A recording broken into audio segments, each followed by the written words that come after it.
This is Catherine Morgan-Nance. Welcome back to Part 2 of our review of process costing. In Part 1, we reviewed general concepts, high-level process manufacturing cost flows, and equivalent units of production. In this presentation, we will walk step by step through a process costing example. First, let's review some process costing basics. As we discussed in Part 1, our goal in process costing is to compute the cost of inventory completed and transferred out of the department during the period and the cost of partially completed inventory at the end of the period. We call this ending WIP. We perform our initial calculations for each cost element separately, as described in Part 1 of this presentation. We will follow a step-by-step process to accomplish this goal. First, we calculate equivalent units as the sum of physical units in ending work in process multiplied by a given percentage complete. And we add that to units transferred out. These units are always 100% complete. Secondly, we find the total cost of all units processed in a department this period. We add the dollar cost in beginning work in process plus manufacturing cost added during the period. These would be direct material, direct labor, and manufacturing overhead costs. Third, we calculate the cost per equivalent unit. We divide the cost in number 2 by the quantity of equivalent units produced in the department. That's number 1. And fourth, we use the cost per EU calculated in number 3 to compute first the cost of inventory transferred to the next department, and secondly, the cost of ending work in process. All of this information is summarized in the production cost report, which we'll see coming up.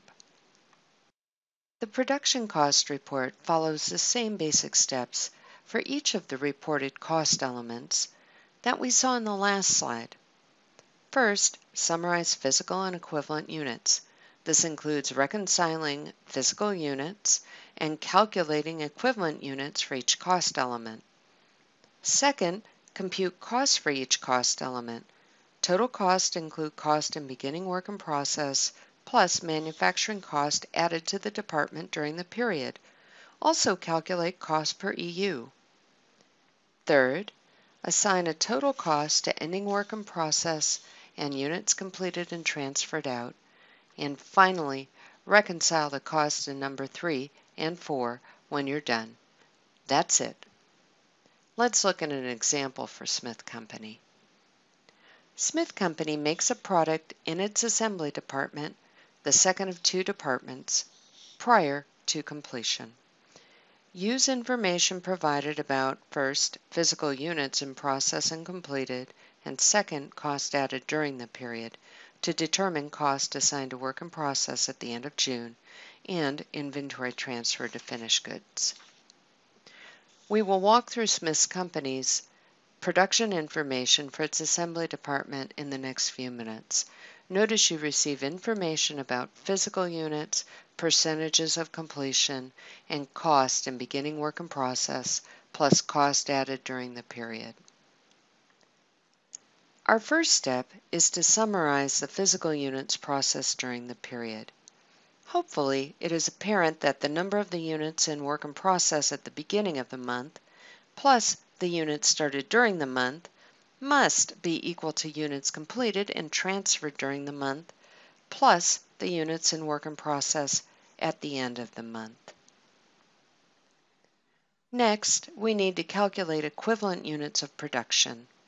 The weighted average cost method focuses only on the units completed and an ending work in process. Units completed and transferred out are always 100% complete. That makes sense, right?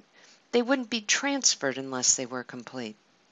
A production engineer or expert will inform us about the percentage completion of the work in process inventory with respect to materials and conversion activities. Pay special attention to the 900 physical units and the percentages complete when we get to the next slide.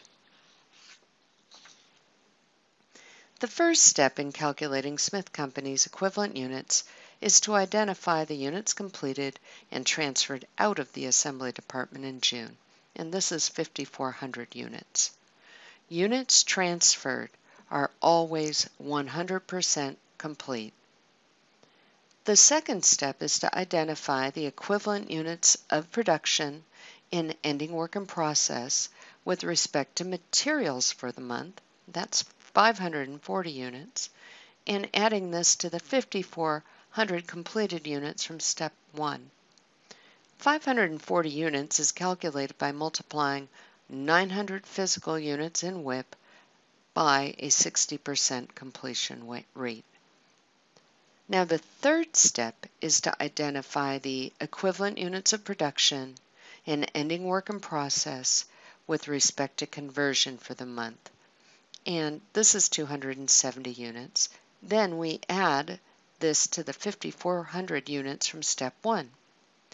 270 units is calculated by multiplying the 900 physical units in ending WIP by a 30% completion rate. To summarize, equivalent units of production was 5,940 EUs with respect to materials and 5,670 EUs with respect to conversion activities. In the second step, we add together the cost in beginning work in process with the cost added to the department during the period. The result is the total cost we need to account for. We are careful to separately account for materials and conversion costs. Material costs in beginning WIP of $6,119 plus cost added of $118,621 equal total costs for materials of $124,740.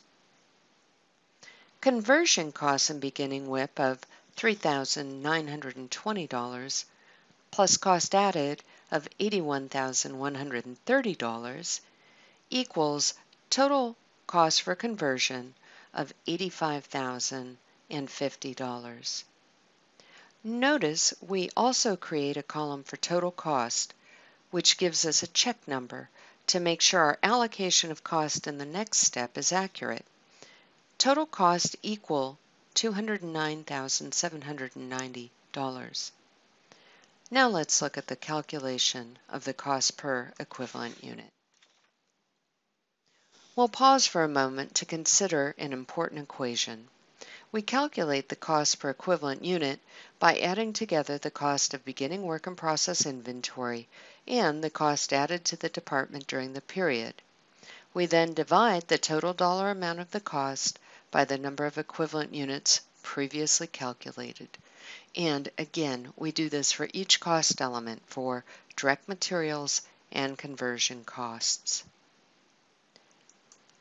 Back to our example then. We begin calculating the cost per equivalent unit as to materials and as to conversion cost.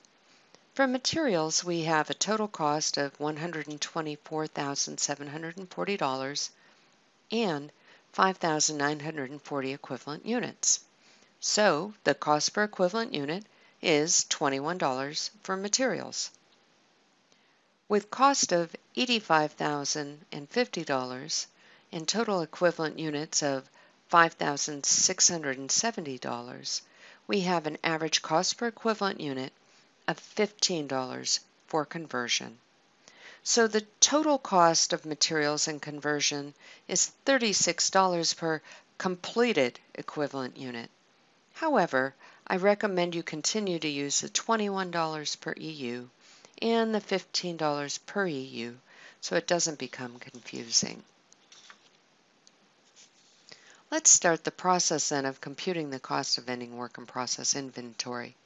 The first step is to record the equivalent units of production in ending work in process. This is 540 units for material and 270 units for conversion cost. The second step is to record the cost per equivalent unit, $21 for materials and $15 for conversion. The third step is to do some math. We compute the cost in ending work in process inventory. Multiplying 540 by $21 gives us $11,340 for materials.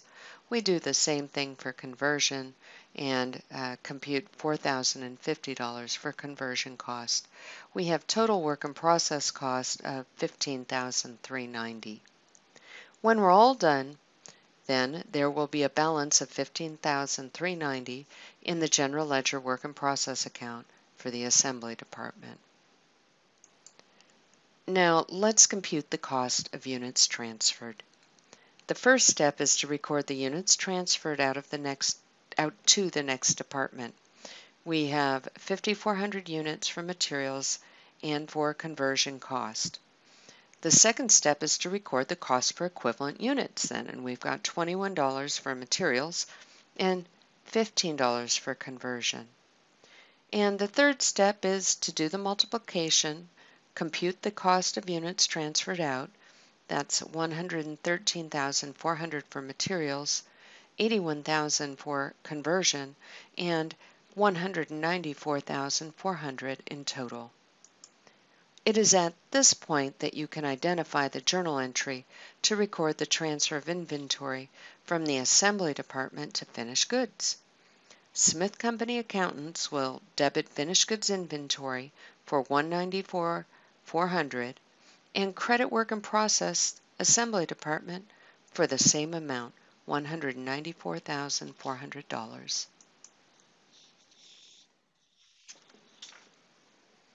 And last of all, we must reconcile the cost. Recall that Smith's cost of beginning work in process inventory was $10,039. Its cost added to production during the period was $199,751. The sum of these two costs yields a total to be accounted for of $209,790. Smith adds together the cost assigned to ending work in process and units transferred out to verify that all costs are accounted for. The previously computed cost of ending work in process was $15,390. The previously computed cost of units transferred out was $194,400. The sum of these two costs together is $209,790. Notice that the two totals of $209,790 agree, indicating that all costs have been accounted for. Boy, what a relief after all of that. And as an aside for you, most companies calculate the information on the production cost report using their computer system or a spreadsheet program such as Excel. Either way, the computations are easy to automate once the percentages of completion have been collected from company personnel. Well, that's all. This concludes our review of process costing concepts. I hope you find it helpful. And as always, please let me know if you have any questions.